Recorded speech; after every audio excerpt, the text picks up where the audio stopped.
नमस्कार। REET level first और second की यदि हम बात करें तो एक प्रमुख यूनिट है उसके अंदर इंडियन सोसाइटी।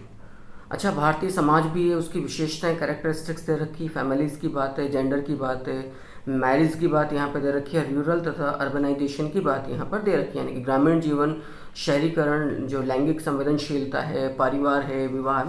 और हम जानते हैं तमाम जो चीज़ें हैं इंडियन सोसाइटी का हिस्सा है, भारतीय समाज का हिस्सा है। बेसिकली ये सोशोलॉजिकल एक अप्रोच है, एक समाज शास्त्रीय दृष्टिकोण है, समाज शास्त्र का एक यूनिट है, हिस्सा है। लेकिन रीट लेवल फर्स्ट की मैं बात करूं तो उसमें पर्यावरण जो अध्ययन है, एनवायरमेंटल जो स्टडीज़ हैं, उसमें ये एक यूनिट दे रखी है। और लेवल सेकंड यदि सोशल साइंस की बात की जाए, रीट लेवल सेकंड की, तो उसमें ये पूरी एक अलग से पृथक सेपरेट यूनिट दे रखी है।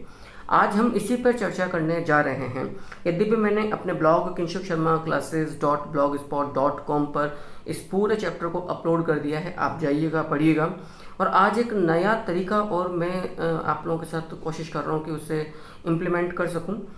इन स्लाइड्स के साथ साथ मैं पिछले वर्षों के जो क्वेश्चंस पेपर्स आप लोगों के आ चुके हैं, जितने भी अब तक रीड के हुए हैं, तो माध्यमिक शिक्षा बोर्ड का जो पैटर्न है वही क्वेश्चंस मैंने उठाए हैं, टाइप किए हैं और आपको यहाँ पर दिए हैं। उन्हें भी हम साथ के साथ सॉल्व करते चले जाएंगे। कुछ मैं शिक्षण विधियों के 10-15 क्वेश्चन, इंपॉर्टेंट क्वेश्चन हर यूनिट के साथ साथ लूँगा, तो इन्हीं स्लाइड्स के जरिए आपको वो मिलते चले जाएंगे। जैसा कि आप यहाँ पर जो राइट साइड है इन स्लाइड्स के, इसके अंदर आप लोग देख भी रहे हैं। तो ये एक नया मेरा नवाचार है, प्रयास है, एक एक्सपेरिमेंट टाइप की ये चीज़ है और मैं उम्मीद करता हूँ कि आपके काफ़ी बहुपयोगी या आपके काफ़ी काम आएगी ये पद्धति।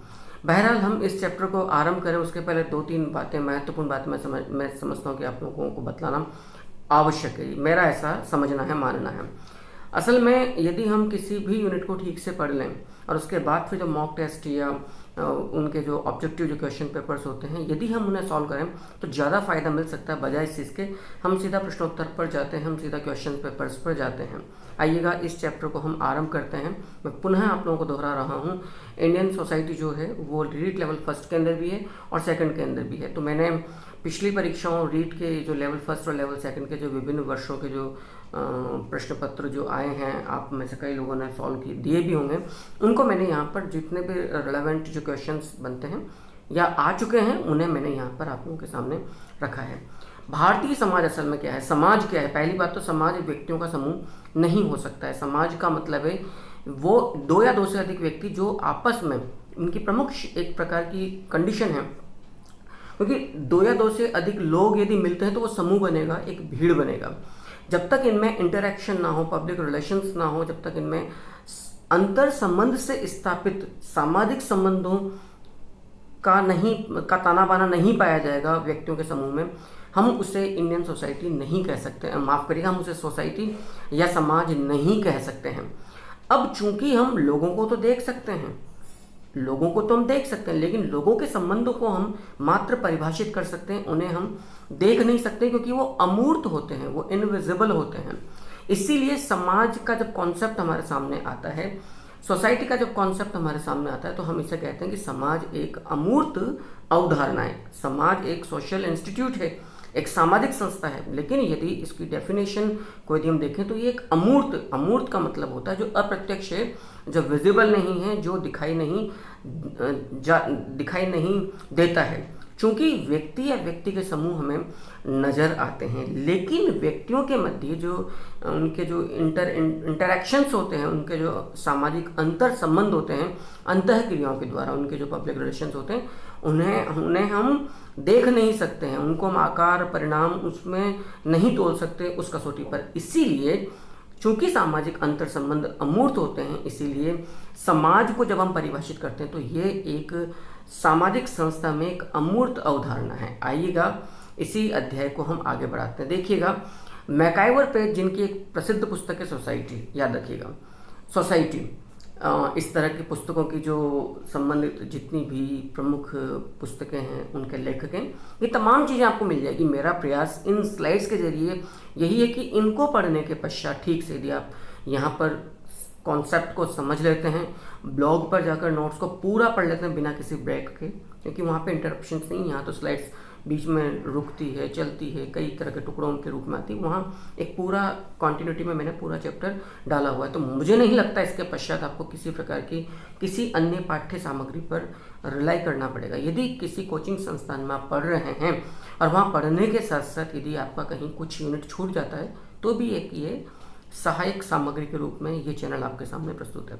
मैकाइवर पेज जो सोसाइटी नामक पाठ्य पुस्तक के जो उनकी पुस्तक के लेखक ने लिखी है, उसमें वो लिखते हैं कि समाज सामाजिक संबंधों का एक जाल है जो सदैव परिवर्तनशील होता है। यानी कि समाज को आपने मैकाइवर पेज ने परिवर्तनशील माना है, बेहद इंपॉर्टेंट है, परिवर्तनशील यानी कि चेंजेबल है। और ये सामाजिक संबंधों जो सोशल रिलेशंस हैं उनका ये इंटरेक्शन का एक प्रकार का वेब है, जाल है, ताना बाना है।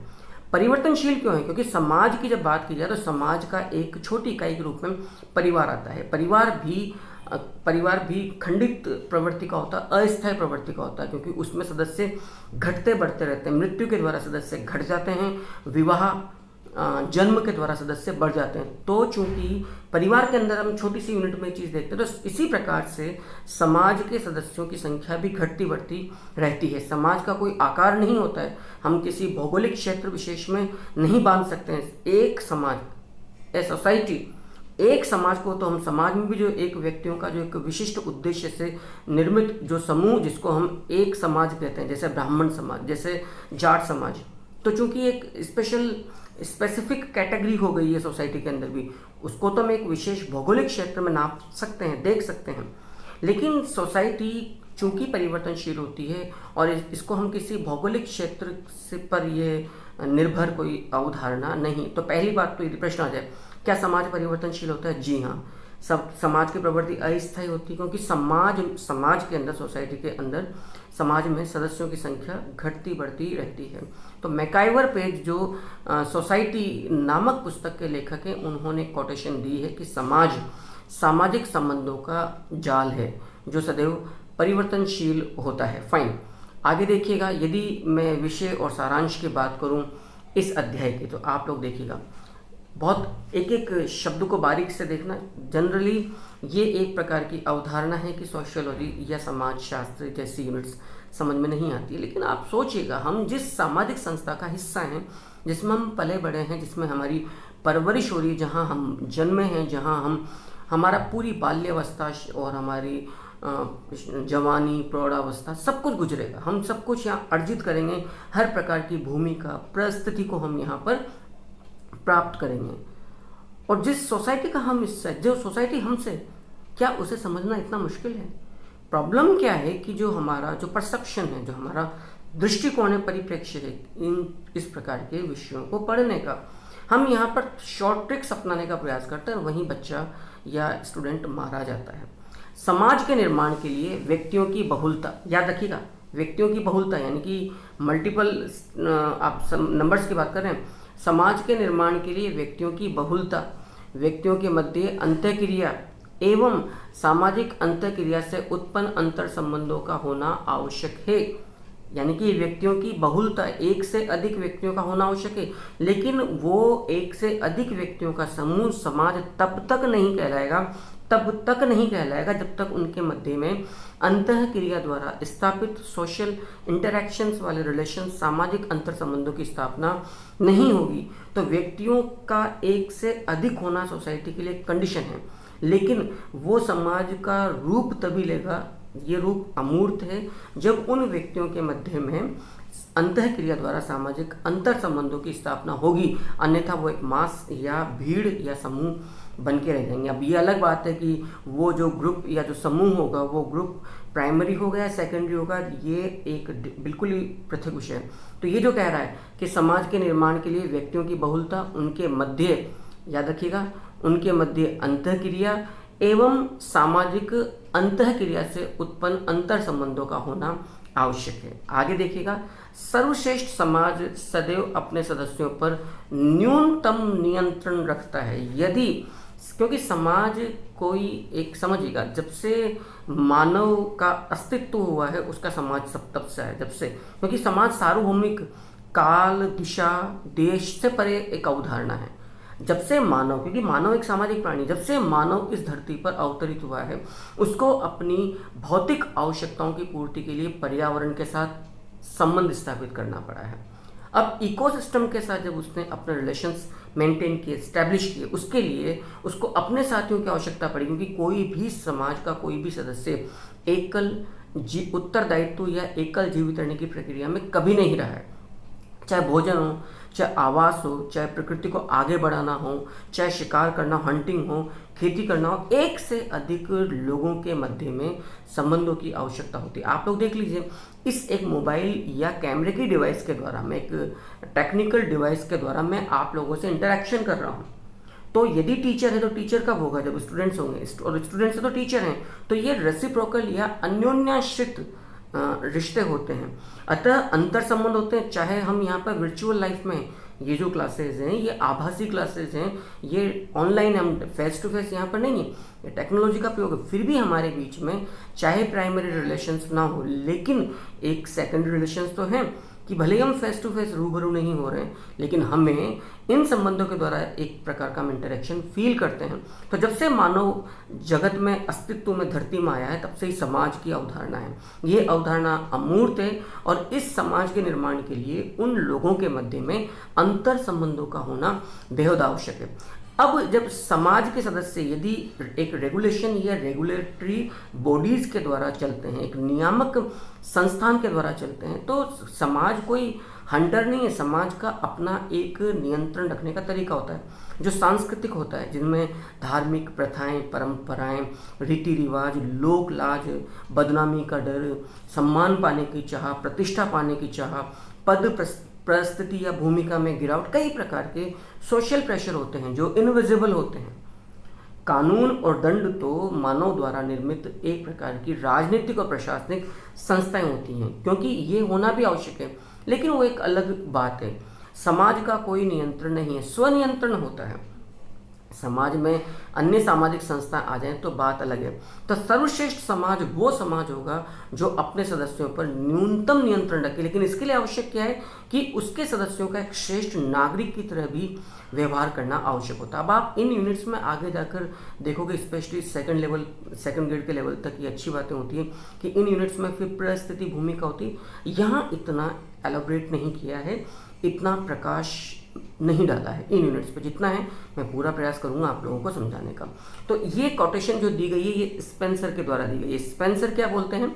स्पेंसर का ये कहना है कि सर्वश्रेष्ठ समाज वो समाज होता है जो अपने सदस्यों पर न्यूनतम नियंत्रण रखता है। साधारण बोलचाल में समाज शब्द याद रखिएगा, साधारण बोलचाल में समाज शब्द व्यक्तियों के सामाजिक संबंधों की अपेक्षा, व्यक्तियों के सामाजिक संबंधों की अपेक्षा विशिष्ट अंतः समूह के सदस्यों एवं व्यक्तियों के लिए प्रयुक्त होता है। जैसे वाल्मीकि समाज। अब पक्की बात है, वाल्मीकि समाज के अंदर वाल्मीकि समाज या उस जाति के लोग पाए जाएंगे, तो ये एक व्यापक समाज के अंदर भी जो विशिष्ट विशेषताएं, पेशे से संबंधित, उनके रहन सहन से संबंधित, उनके बोलचाल से संबंधित, उनकी परंपराओं से संबंधित एक विशिष्ट जो समूह होता है, जो कि एक समाज का भी एक आंतरिक हिस्सा है, वो समाज फिर एक समाज कहलाता है। याद रखिएगा, कभी कभी ये कहते हैं, कभी कभी संस्थाओं के अर्थ में भी समाज शब्द का प्रयोग होता है, जैसे आर्य समाज, ब्रह्म समाज। अब ये विशिष्ट उद्देश्यों से निर्मित होते हैं,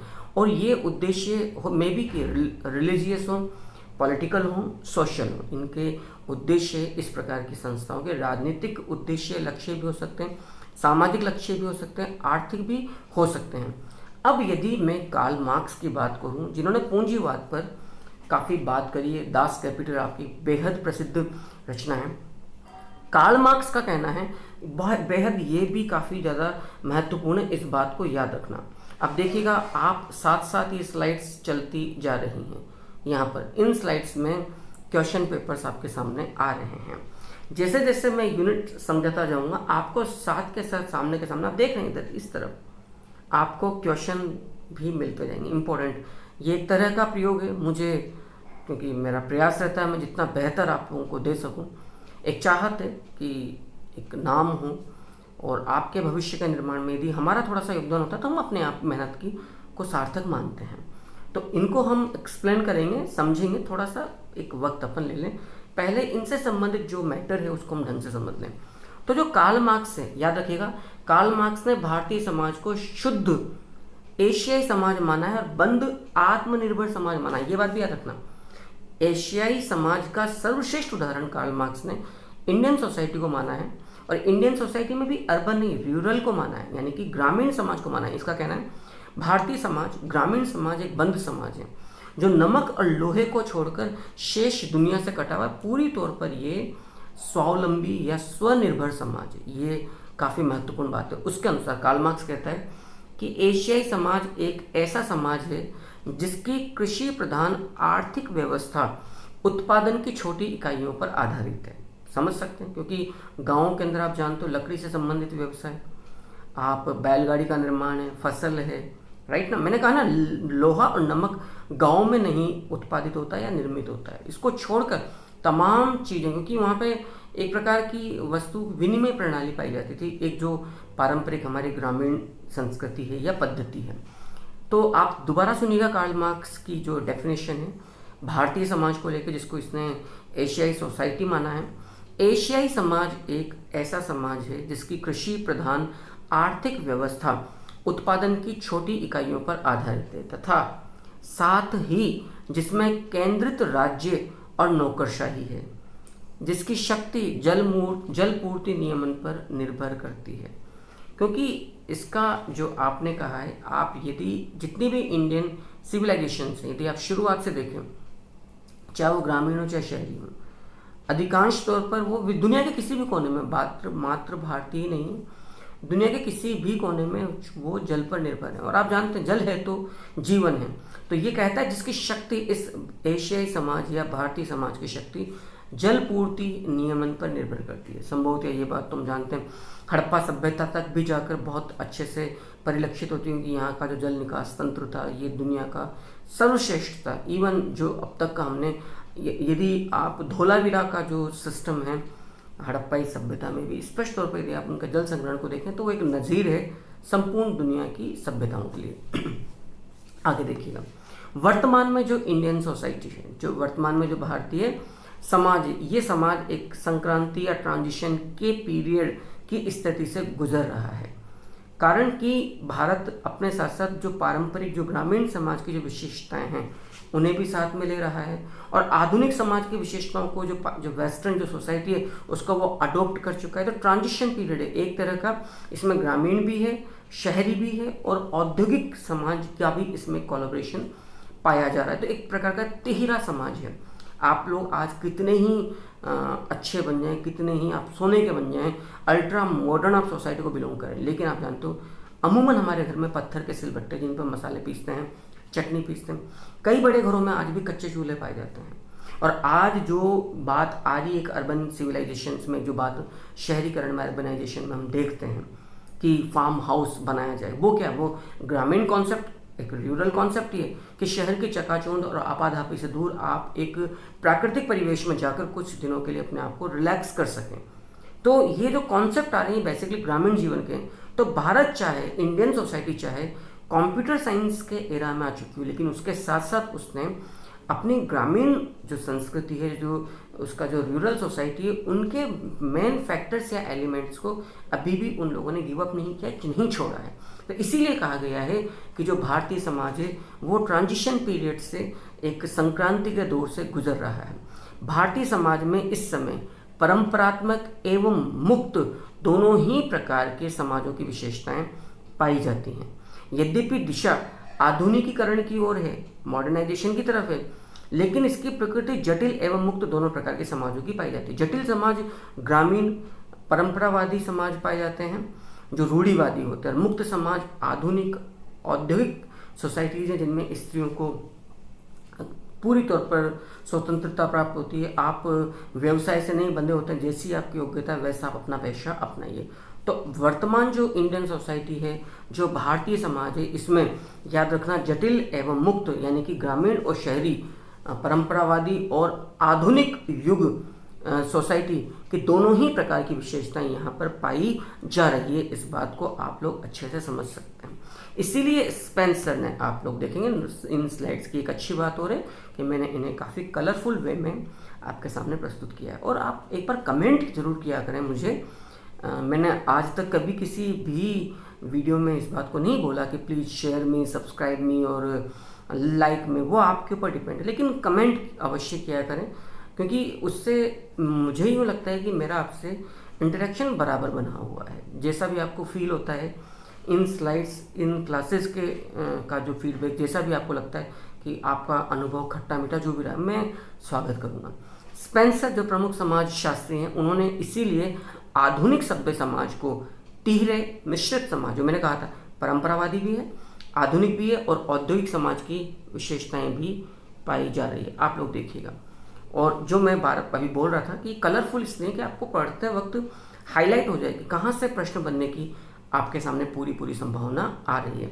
इसीलिए स्पेंसर ने इस आधुनिक सभ्य समाज को तिहरा मिश्रित समाज बोला है। तिहरा मिश्रित समाज का मतलब है इसमें जो ट्रेडिशनल सोसाइटी वो भी है, मॉडर्न सोसाइटी भी है, और जो इंडस्ट्रियल सोसाइटी है, इंडस्ट्रियल सोसाइटी से मतलब हमारा औद्योगिक जो अत्यधिक परिवर्तनशील है, जो पूरी तरह मैकेनाइज है एक्सक्यूज मी, और टेक्निकली काफ़ी साउंड है, काफ़ी मोबाइल है, काफ़ी परिवर्तनशील है, चेंजेबल है, इस तरह के समाज की परिभाषा दी है। यदि हम समाज शास्त्र का अर्थ और परिभाषाओं को देखें, ये काफ़ी महत्वपूर्ण है।